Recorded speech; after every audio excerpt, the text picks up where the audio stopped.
119వ కీర్తన 71వ వచనంలో నీ కట్టడలను నేను నేర్చుకున్నట్లు శ్రమ నొందియుండుట నాకు మేలాయును అని భక్తుడు అన్నాడు.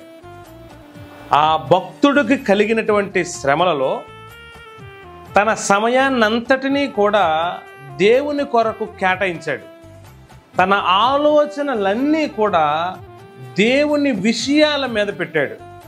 దేవుని వాక్యాన్ని నేర్చుకోవటానికి, దేవుణ్ణి స్తుతించటానికి, దేవుని గూర్చి అనేక మందికి ఎలా చెప్తే అర్థమవుతుందో అనే విషయాలను తెలుసుకోవటానికి ఆ వ్యక్తి తనకు కలిగినటువంటి ఆ కష్టకాలంలో ఆలోచించాడు, సమయాన్ని కేటాయించాడు. ఈరోజు శ్రమల పాలవుతున్నటువంటి క్రైస్తవులు దీనికి విభిన్నంగా మారిపోయారు. విశ్వాసంలో నుంచి పడిపోయారు, ప్రార్థనా జీవితంలో నుంచి పడిపోతున్నారు, ఆరాధన క్రమాన్ని తప్పిపోతున్నారు, పరిశుద్ధ జీవితం నుంచి వెనక్కి వచ్చేస్తున్నారు. నాకు తెలిసిన ఒక సహోదరికి ఆపరేషన్ అయిందండి. ఆవిడ కోసం ప్రార్థించడానికి అని నేను వాళ్ళ ఇంటికి వెళ్ళాను. వెళితే ఆవిడ టీవీ ఆన్ చేసుకొని సీరియల్ చూస్తుంది. నేను 2 సార్లు వెళ్ళాను. 2 సార్లు ఆవిడ టీవీలే చూస్తూ ఉంది. తనకి కష్టం, బాధ వచ్చింది. తను మంచం మీదే ఉండాల్సిన పరిస్థితి. ప్రభువుని ఎంతో ఎక్కువసేపు ఆమె స్తుతించుకునే అవకాశం అది.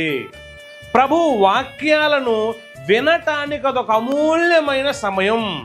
ఆ మంచం మీద అలా పడుకుని ఎక్కువసేపు ప్రభుతో మాట్లాడటానికి ఒక అద్భుతమైన సమయం.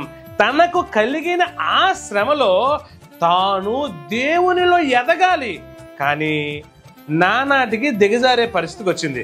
ఈ రోజు నువ్వు ఎలా ఉన్నావు? నీ శ్రమలో దేవునిని గూర్చినటువంటి ఆలోచన కలిగి ఉన్నావా? దేవుని వాక్యాలని ధ్యానిస్తూ ఉన్నావా? లేకపోతే లోకస్తునిగా మారిపోతున్నావా? ఆలోచన చేసుకో.